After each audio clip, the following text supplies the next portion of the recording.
Pessoal, vou mandar um resumo para facilitar a resenha de vocês aí, né? Para entregar dia 9. Então, vou recapitular algumas coisas que eu já trabalhei na aula passada e colocar algumas novas, tá? A ideia é você ajudar vocês a entender um pouco melhor o manifesto. Algumas ideias-chave, alguns conceitos que vão ajudar vocês a entender por que o Marx escreve daquela forma, por que ele está fazendo aquelas defesas no livro dele. O mais importante aqui para a gente, pessoal, vocês fixaram o seguinte: o Marx ele tinha uma convicção, e baseada em argumentos, tá? De que a classe trabalhadora seria a nova classe revolucionária. Assim como a burguesia, né, durante a Revolução Francesa, foi uma classe revolucionária. Né? Você tinha a nobreza, né, já está falando no contexto aqui da França, né, e essa nobreza dominava politicamente, mas não dominava mais economicamente. Então tinha o que o Marx chamava de contradição, né? Era o que? Era a antítese do sistema. Você tinha que as forças produtivas que era dominada já pela burguesia, ela que era o motor da economia, né? Ela que produzia os lucros e tudo mais, porém, né, você tinha resquício de relações de produção ainda, em termos de política, né, até mesmo em termos de superestrutura em relação a valores, ao domínio político, que era incompatível com a estrutura econômica. Entende? A estrutura econômica era burguesa, questão de propriedade, de lucro e tudo mais. Né?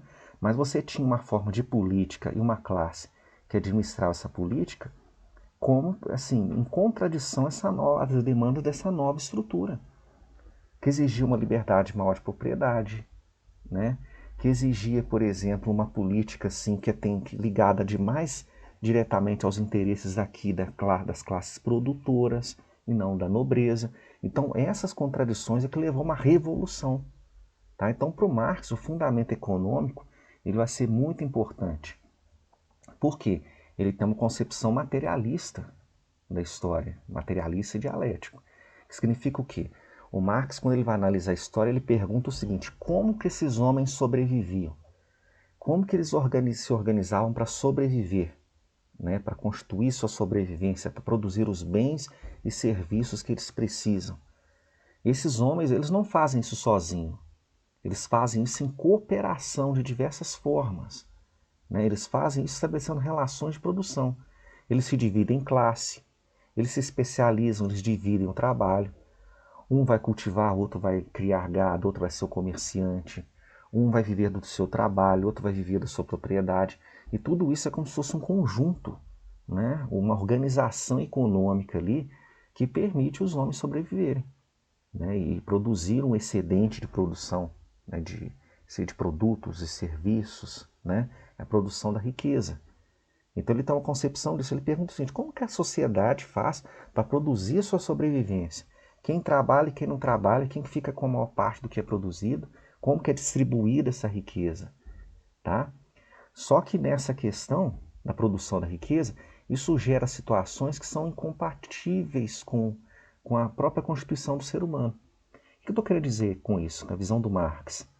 Vou passar para outro slide aqui para ilustrar isso para vocês. Tem a ver com o seguinte: o homem, na visão do Marx, ele se realiza através do trabalho. É através do trabalho que ele adquire consciência do que ele é, do que ele pode. Ele tem uma relação dialética com a natureza.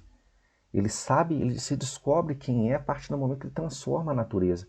Ele transforma a natureza e a natureza também o transforma através do trabalho. Né? Então, o que ele é tem muito a ver com a forma como ele produz a sua sobrevivência, com quem ele trabalha, com suas condições de trabalho, né? O papel social que ele está inserido nessa cadeia toda produtiva. Então, para o Marx, existe uma dialética também entre o trabalho e a natureza. O homem ele vai adquirindo consciência à medida que ele se insere nessa organização econômica. Quem ele é como ele produz, é a capacidade, seus potenciais que ele tem para participar dessa organização econômica. Então, a classe vai dizer muito sobre o indivíduo, as condições de classe, né, a sua renda, oportunidades que ele teve educacionais, capital cultural e assim por diante. Então, para o Marx, a questão econômica, da organização econômica, é muito fundamental para você explicar a sociedade. Aí ele vai direto ao ponto. Ele fala assim: você pode explicar o homem por diversas formas. diversas maneiras, né? Filosofia, por sua consciência e tudo mais. Mas a atividade que o homem faz para se reproduzir como ser humano é o trabalho. Entende? É a forma principal que ele tem de relacionar com outro homem. E que vai afetar diretamente o tipo de vida que ele tem. Né? A gente depois pode falar de Weber e trazer a questão do status, inclusive, né? É uma discussão bem do Marx. Bom? Então essa alienação que o Marx fala aqui tem a ver com o seguinte: o homem ele produz, ele trabalha, né? E se ele não pode usufruir daquilo que ele trabalha, né? Se não existe uma relação entre quanto mais ele trabalha e melhor e mais ele produz coisas para si, né? Quer dizer, ele trabalha cada vez mais e fica cada vez mais pobre, você passa a ter uma relação de alienação. Quer dizer, ele não vê mais a relação entre a forma de vida que ele tem e o tanto que ele trabalha. E muitas vezes ele não entende nem qual que é o papel dele na produção. Igual tem esse filme do Chaplin, por exemplo, né? Que ele é engolido pela máquina. Ele só tem que apertar um parafuso ali e pronto. Ele não sabe nem por que ele está fazendo isso. Então, todas as condições que têm a ver com a exploração, com a não identificação com o trabalho, você não sabe o que você está produzindo. Tudo isso gera um contexto também de luta de classe, de conflito entre as classes, né? Em que você tira do homem aquilo que o define. Porque ele produz, ele trabalha com seu suor ali, ele produz uma série de mercadorias e serviços. Só que o fruto daquilo que ele produz não fica a maior parte com ele. É a menor parte que fica com ele. Né? É o que o Marx vai chamar de mais-valia. Né? É só uma pequena parte do que ele produz que vai servir para remunerá-lo. Entende? Isso gera uma situação de apartamento, de alienação. É retirado um monte de coisas do homem. Seja a sua identificação com o trabalho, ele tem que fazer coisas sem sentido para ele, sem significado, porque ele precisa sobreviver. Né? O trabalho deixa de ser uma forma do homem se identificar e conhecer seus potenciais, suas possibilidades, e torna uma forma de sobrevivência, uma imposição da sobrevivência. Né? Ele mesmo não enxerga a importância que ele tem nessa cadeia produtiva. Né? Ele acha que o trabalho dele é como qualquer outro trabalho. Ele não vê a relação entre o lucro da empresa e o trabalho dele, que ele vê como uma forma diminuída, pouco importante dentro da cadeia produtiva. E tudo isso vai fazer, inclusive, que ele se submeta a essa exploração. Ao não reconhecer a importância do trabalho dele, ele não pensar, nossa, como é importante meu trabalho para a produção do lucro da empresa e tudo mais, ele aceita, inclusive, salários menores. Ele pensa assim, poxa, realmente o meu trabalho é muito pouco importante, eu não preciso receber mais por isso. Então tudo isso vai fazer com que ele aceite, ele tende a aceitar essa exploração. Primeiro porque não enxerga a importância do seu trabalho, naquilo que ele faz na cadeia produtiva, ele se apequena, né? E outra que e ao fazer isso, né, ao se alienar nessa relação de trabalho, né, ele mesmo, ao não se identificar com aquilo que ele faz, ele mesmo ele não se sente explorado. Ao não enxergar essa exploração, a tendência é ele aceitar a exploração, não enxergá-la. Então a alienação tem a ver com isso. É você desconhecer a importância do seu papel na organização econômica e social. A importância da sua atitude, daquilo que você faz, daquilo que você pensa, na organização social. Por quê? Você não enxerga o todo. Entende? Você não consegue enxergar um todo por vários motivos. Seja por algo específico da produção, porque se você faz uma parte, a linha de produção é dividida em infinitas partes e você só fica com uma pequena tarefinha ali para fazer, que é apertar um parafuso, né? E tem uma ilustração que ela fala bastante nisso. Olha só, vou me aposentar amanhã e sabe o que eu vou fazer? Andar até o fim dessa linha de montagem e descobrir o que estou fazendo há 30 anos. Quer dizer, o cara fica anos ali e não sabe o que ele está fazendo. Se ele não sabe o que está fazendo, ele não vai dar importância para o trabalho dele. E não vai ter moral, ânimo para reivindicar uma vida melhor. Entende? Tudo isso colabora para essa máquina funcionar e as pessoas aceitar uma miséria cada vez maior. Na visão do Marx, na época dele já estava alcançando o limite disso. O que seria esse limite? A situação assim que os trabalhadores sentindo uma exploração cada vez maior, uma alienação cada vez maior, essa alienação dando base para essa exploração, porque as pessoas não enxergavam a importância delas na produção, né? E eles estavam chegando a uma situação de miséria tão grande que o Marx já estava imaginando o seguinte, que ia ter um colapso, que essa classe trabalhadora ela ia se levantar, ela ia ser a nova força contraditória, como foram em outros sistemas, eu já mostrei para vocês, que eles seriam essa força contraditória dentro do capitalismo e que eles iam forjar um novo sistema, que seria um sistema com modo de produção comunista. Entende?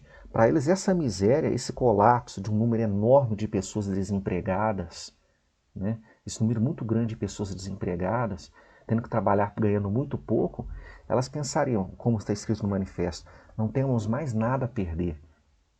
Temos mais nada a perder, a gente vai ter que buscar uma alternativa. Né? E a alternativa que o Marx e outros teóricos, militantes na época, dos movimentos trabalhistas na época pensavam, seria o quê? Uma sociedade sem a burguesia, uma sociedade sem o capitalismo, né? Porque o capitalismo é que seria a fonte, né, pelo menos nesse atual momento, da exploração, né? Qual que seria essa lógica do capitalismo? Vou mostrar aqui para vocês. Aconteceria basicamente o seguinte, aqui no slide correto, tem uns que não aparece aqui não. A lógica seria basicamente o seguinte, o capital, o que seria o capital para o Marx? Né? Deixa eu só passar para o slide aqui, que ele não entrou na ordem aqui não. Tá aqui. Às vezes ele conta aqui, às vezes ele não conta. O que seria o capital? É o dinheiro que você aplica para se transformar em mais dinheiro. Né? Então você pega um certo recurso, você contrata trabalhadores, você compra equipamentos e tudo mais. E ao investir esse capital em trabalho, instrumentos de trabalho, maquinária, energia e tudo mais, matéria-prima, você vai gerar o lucro. Né? O que é esse lucro? Na visão do Marx, ele viria do quê? Da mais-valia. Na concepção dele, ele até mostra por cálculos, o trabalhador precisaria, por exemplo, uma semana de trabalho já seria o suficiente para ele pagar o salário dele. O que ele produz em mercadorias e transformando matéria-prima em mercadorias, já seria o suficiente para pagar o salário dele. Entende? O restante não ficaria com ele, é óbvio, seria o lucro da empresa. Entendeu? Então o lucro seria basicamente calculado assim. Em 2 semanas, todo aquele conjunto de trabalhadores já produziria o suficiente para pagar o próprio salário. O que viesse a mais, por isso que é mais vale, o que viesse a mais disso aí é o lucro, seria o lucro. E esse lucro não fica com o trabalhador. Vai ficar é como se fosse um direito de quem? Do proprietário, né? Do dono ali da empresa, ou de uma empresa, de uma fazenda, entende? Então seria uma situação de exploração. Então para o Marx as empresas elas tinham que aplicar esse lucro, como elas estariam sempre competindo umas com as outras, elas tinham que pegar esse lucro novamente e investir, aumentando o número de empregados, né? Ampliando, aplicando tecnologias, aperfeiçoando a produção. Essa competição entre essas empresas faria com que as empresas trabalhassem com a margem de lucro cada vez maior, com preços cada vez menores para serem competitivos no mercado. E como que ela manteria o seu lucro? Abaixando o preço, reduzindo o preço das mercadorias.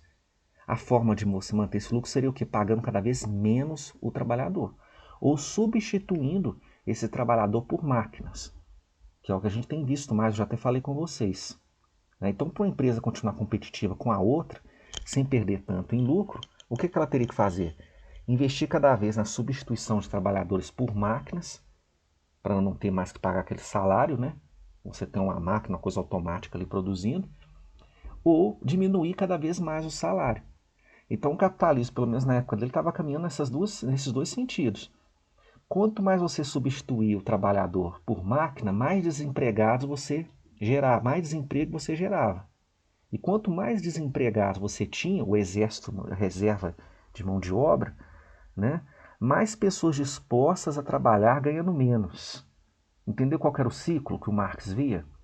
Mais pessoas, olha só, o capital, vou falar de novo. Como que as contradições que o Marx via no capitalismo, pelo menos da sua época. Existem muitas coisas no capitalismo hoje, mas vamos deixar para um outro momento. para a gente poder discutir, inclusive. Algumas coisas que eu já até falei com vocês, tendências. Quando eu falei do precariado, quando eu falei da automação, né, dos setores produtivos, aplicação de inteligência artificial, eu já até falei com vocês sobre isso. Né? Aqui a gente está na origem, no fundamento. Então, vou falar novamente. À medida que o capital vai se desenvolvendo, quer dizer, você vai tendo mais empresas, mais e mais empresas, produzindo serviços, mercadorias, mas vai aumentando a competição entre elas, na visão do Marx. Hoje a gente sabe que elas estão monopolizando o mercado. É uma coisa que o Marx não previu, né? Então, à medida que essas empresas vão competindo entre si, né, elas têm que ter algum atrativo para o consumidor comprar mais o seu produto e não de outro. O que ela tem que fazer? Diminuir o preço da mercadoria. Como que ela vai diminuir o preço da mercadoria?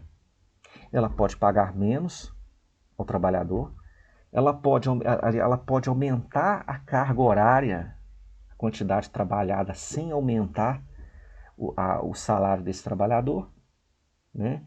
Ela pode substituir esse trabalhador por máquinas, e ao substituir esse trabalhador por máquinas, ela gera um exército, um contingente de desempregados muito grande, que vão se dispor a trabalhar por miséria, por muito pouco.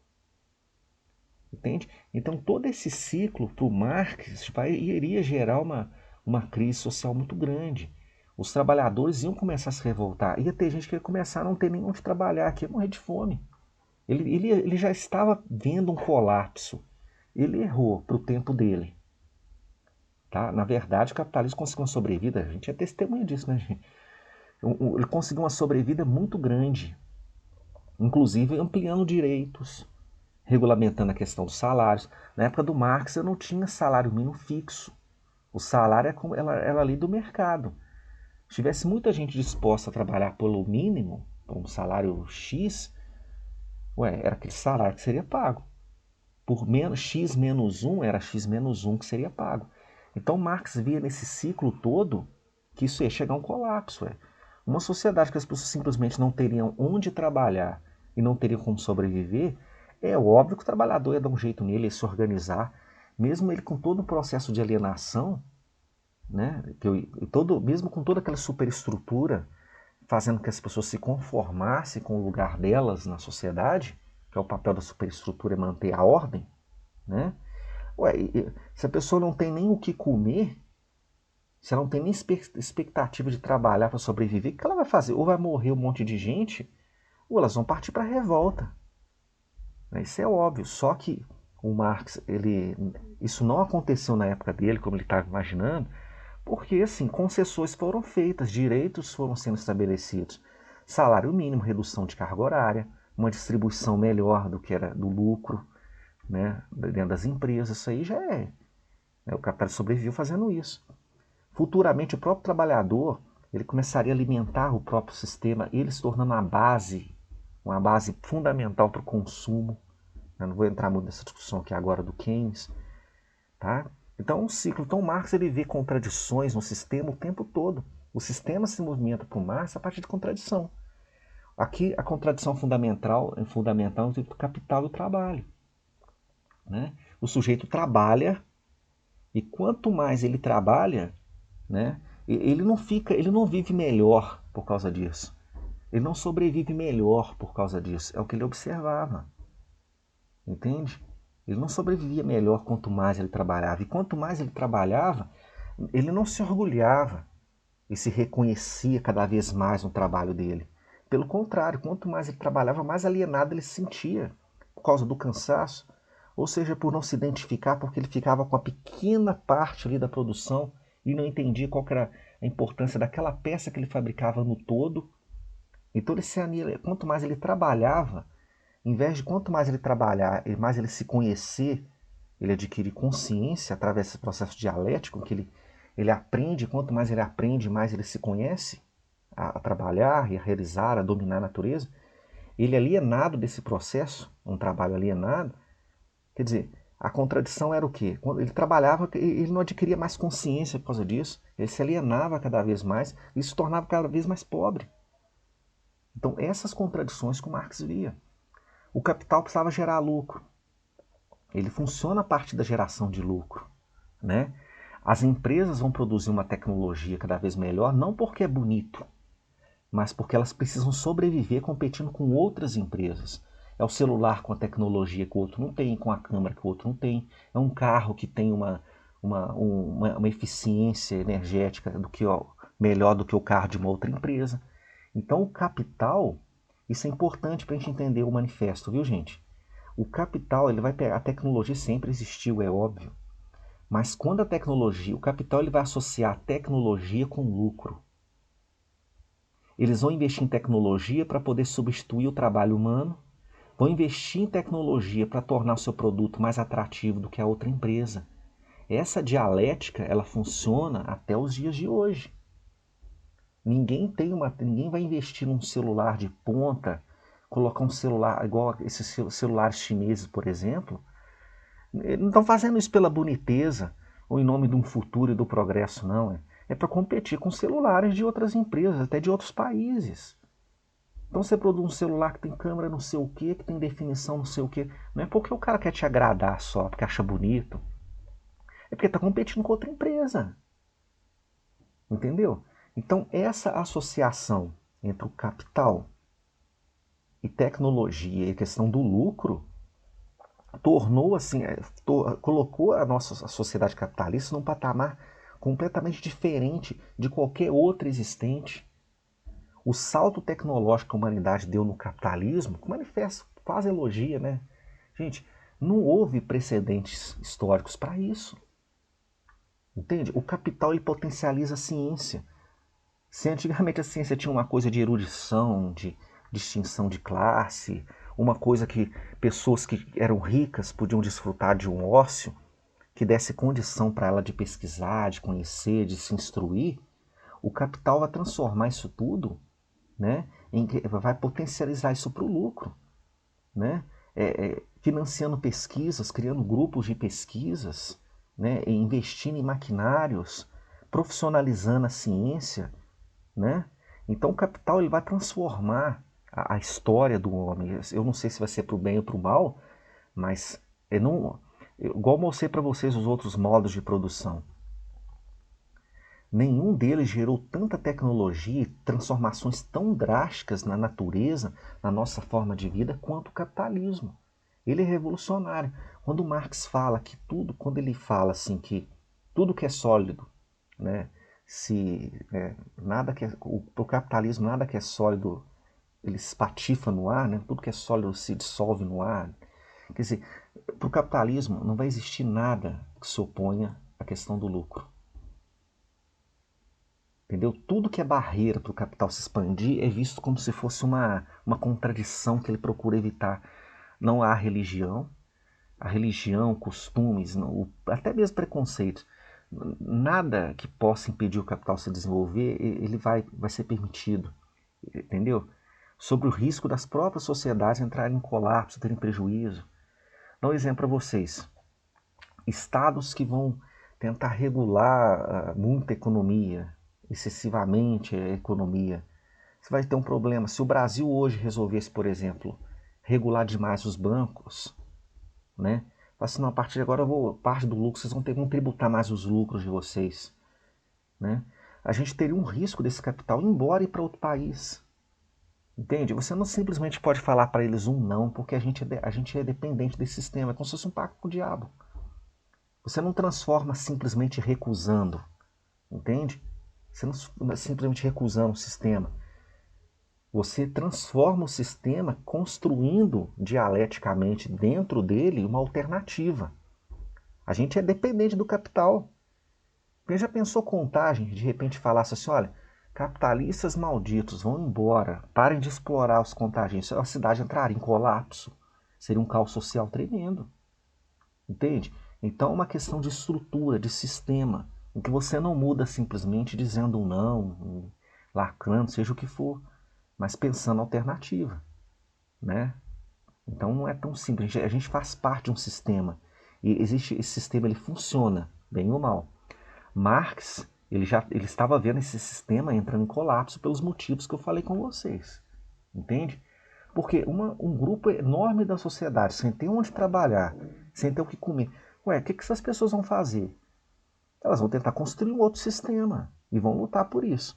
Só que o que o Marx não previa é que esse sistema ia englobar cada vez mais esses trabalhadores. Entendeu?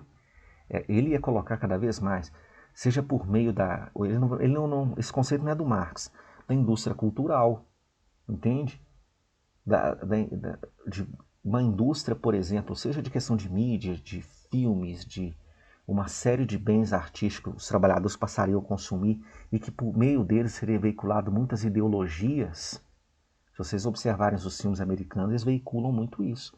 Há muito da ideologia deles, assim, da questão do individualismo, da questão da competição, né? A própria exaltação da tecnologia, né? Ela tem muito da ideologia ali. Entende? Essa coisa que a gente tem na ficção científica tem um pouco disso, tanto para o bem quanto para o mal. Há uma coisa de exaltar a tecnologia em prejuízo das relações sociais, como se a própria tecnologia fosse a salvação da humanidade, né? É claro que tem aqueles que vão criticar também, mas existe essa questão de colocar a tecnologia como se ela fosse a nossa salvação, e não as relações sociais, e não uma sociedade mais coletivista, né, mais harmoniosa. Sempre aquela questão do indivíduo ali que salvando a si mesmo e salvando os outros de quebra, né? Então o Marx também não tinha como ele prever que a superestrutura, religião, mídia, né, cinema, teatro, os bens artísticos, também fossem colocados a serviço da conservação da estrutura. Porque não adianta só o cara participar, um como trabalhador, vendendo só sua força produtiva, e o outro só como patrão, e fazendo parte dessa estrutura. Você tinha que ter aqui em cima algo que justificasse, legitimasse, transformasse essas relações em algo aceitável, justo, entre aspas, para as pessoas. Então, o papel da superestrutura aqui no caso, Estado, as leis, as ideologias, a religião e tudo mais, valores, costumes, até mesmo conhecimento científico, é manter essas coisas, essas relações aqui, elas funcionando.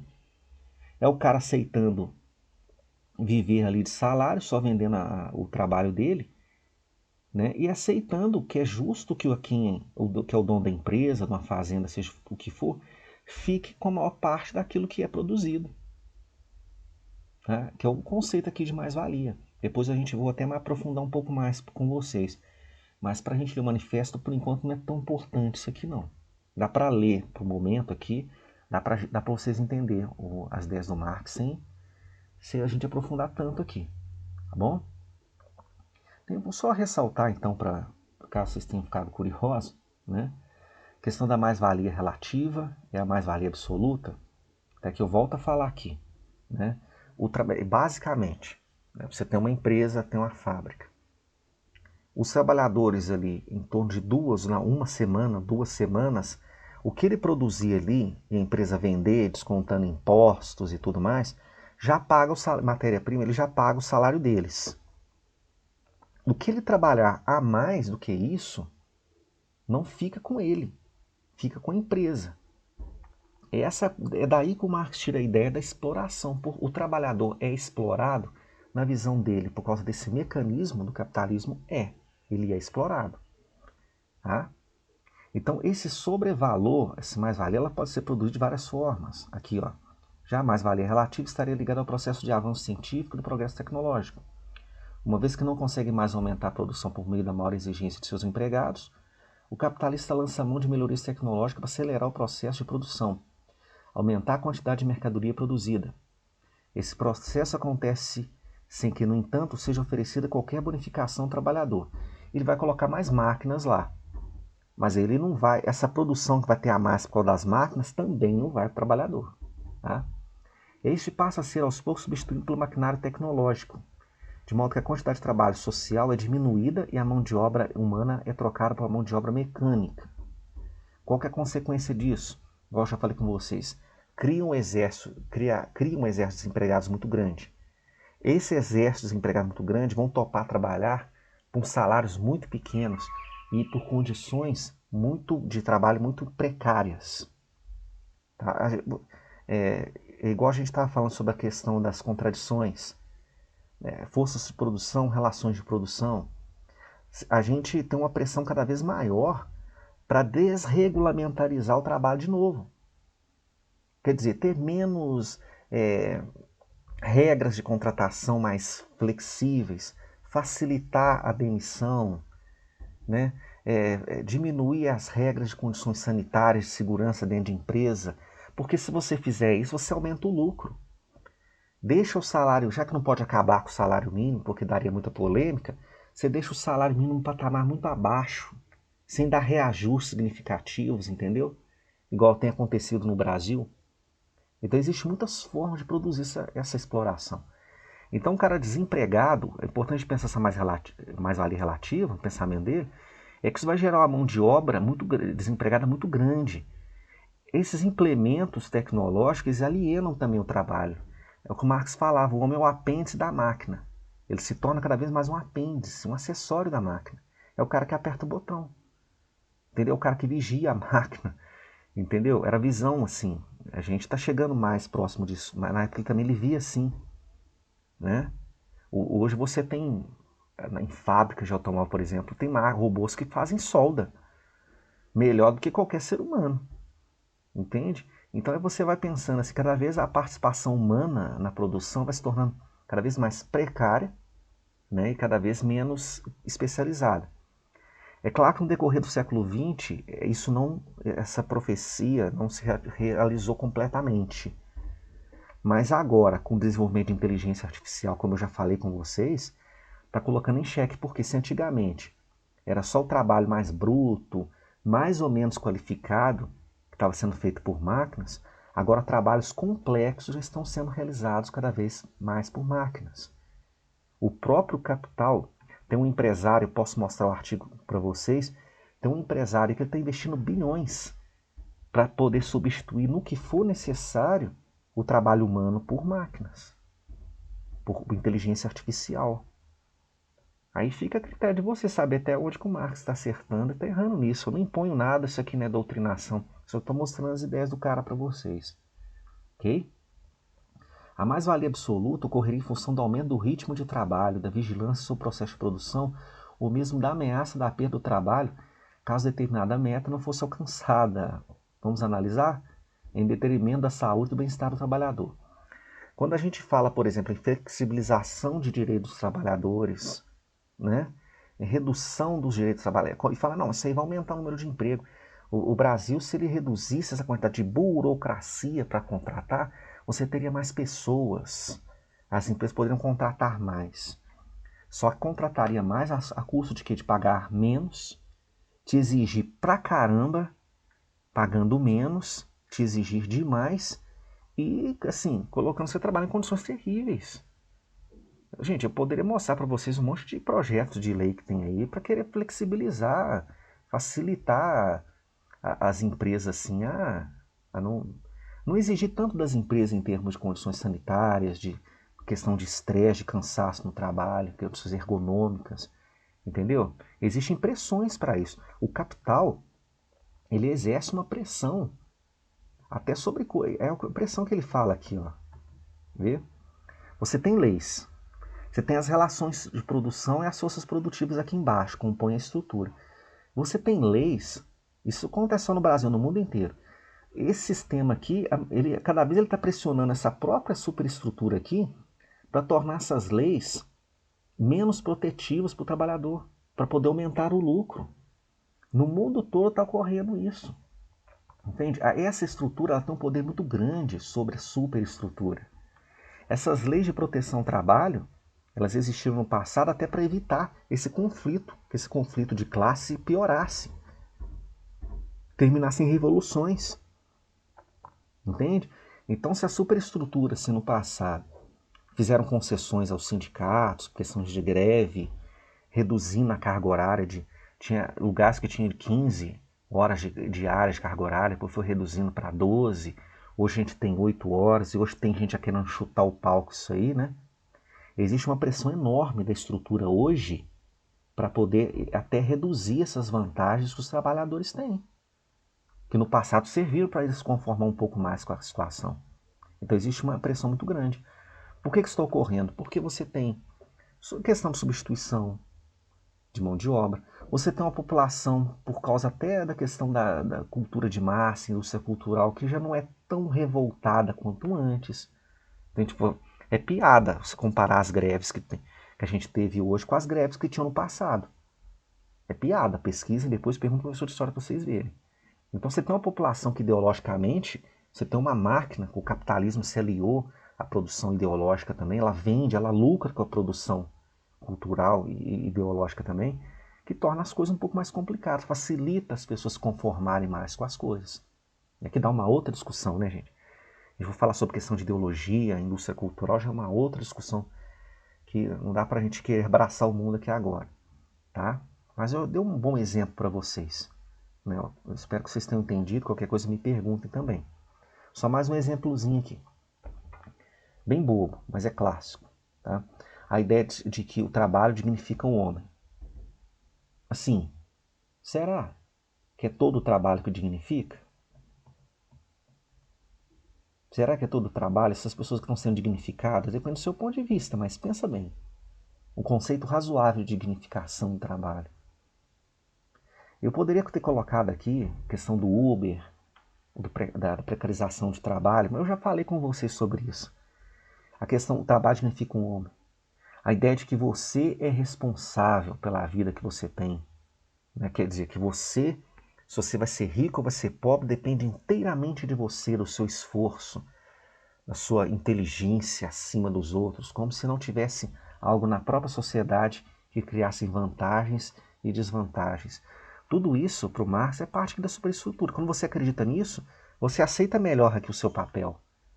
Entende? Você aceita melhor isso aqui, ó. Entendeu qual que é o lance?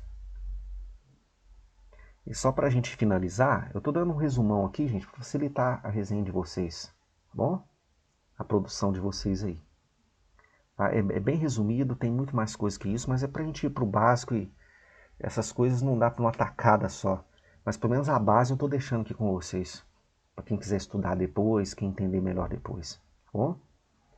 Essa transição que ocorreria então, né, os trabalhadores, exército de mão de obra desempregada, assim, o pessoal sem expectativa de sobreviver no capitalismo, o trabalhador seria essa classe revolucionária. Ele teria uma espécie de transição que a gente chamaria de ditadura do proletariado, né? O que seria essa ditadura do proletariado? Seria um momento que o Estado ainda existiria, ok? Só que para eliminar essas instituições, esses traços ainda existentes na sociedade de burguesia, de capitalismo. E esse Estado levaria, ele gradualmente levaria a construção de uma sociedade verdadeiramente comunista. Uma sociedade verdadeiramente comunista, na concepção do Marx, ela não precisaria nem do Estado. Ela não teria distinção de classes. Ela não precisaria do Estado. Entende? Porque para o Marx, o Estado só existe para manter a propriedade privada. Ele é parte da superestrutura. Ele serve para manter a estrutura funcionando. Cada um conformado ali com o seu papel, protegendo a propriedade privada. Entende? Mantendo cada um no seu lugar. Então, numa sociedade verdadeiramente comunista, não existiria nem Estado. Tá? Teria um momento que chamaria de ditadura do proletariado para poder apagar as instituições, os costumes e qualquer pretensão da burguesia de retornar a modo de produção anterior. O que de fato ocorreu, gente, está na obra dele, tá? É que não ocorreu. Esse comunismo mesmo, uma sociedade sem Estado, não aconteceu. O que existia é que muitos estudiosos chamam de socialismo real. Né? Você tinha estados assim, bem centralizadores, entendeu? Que assim, não era, estava muito longe do que a gente poderia chamar de comunismo mesmo, viu, gente? Porque era um estado mais presente na vida das pessoas do que no próprio capitalismo.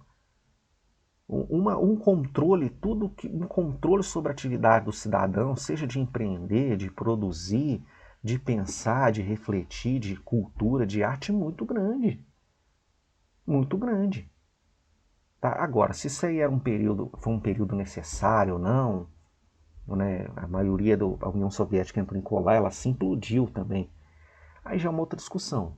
né? A gente precisar de um outro momento para a gente discutir só esse assunto, que ele é complexo. A questão é, o que existiu no mundo era um comunismo, tal como Marx tinha pensado, uma sociedade sem Estado? Não. O que existia era o que chamava de socialismo real, e com um Estado extremamente centralizador e controlador sobre a população. Entendeu? De fato, não ocorreu aquilo que ele tinha imaginado. Se esse socialismo real levaria uma sociedade futura comunista, sem Estado, quem vai saber? Não sabemos. Né? Pelo menos aonde ele tinha o maior potencial, que era na União Soviética, né? Potencial econômico e tudo mais, ele implodiu. Ele não deu conta. Ele não estava longe de produzir mais riqueza do que o próprio capitalismo, uma série de motivos. Mas a própria população não lutou muito assim para manter aquilo não, viu, gente? Então, né, é uma outra discussão. A gente pensar a questão do socialismo, qual que é o rumo então, qual que é o caminho, seria necessário mais um tempo, a gente só está no começo, porque o próprio capitalismo levou muito tempo para romper de dentro do feudalismo, já é uma outra história. Eu estou passando os conceitos aqui para vocês. Né? Pessoal, espero que ajude vocês. Tá? Vai de boa, gente. Não tem como você entender isso aqui de completo, numa tacada só, não. Quero que você fique com as ideias básicas. Depois, se você quiser, você vai estudando. Eu vou trabalhando mais alguma coisa. A gente tem que começar do mais básico para entender. Ok? Estou passando o básico. É claro que é muito mais complexo o que eu estou falando aqui. É até mais profundo o que eu estou falando aqui. Tá? Eu estou passando o básico para você entender o porquê que o Marx achava que a classe trabalhadora seria uma nova classe revolucionária e que todo o sistema estava conspirando para isso, em que o trabalhador seria essa nova classe, que ele fundaria um novo modo de produção, em que a burguesia não existiria mais, e que não existiria mais a exploração de uma classe sobre a outra, e que não existiria mais essa alienação do trabalho, já que ninguém seria explorado. Bom, espero que vocês tenham entendido. Qualquer coisa, assista várias vezes aí. Né? Quem não fez a resenha, né, pode assistir aí para quem tiver em dúvida, para tirar alguma ideia, para ficar mais clara a sua leitura. Tá bom? Até mais, minha gente.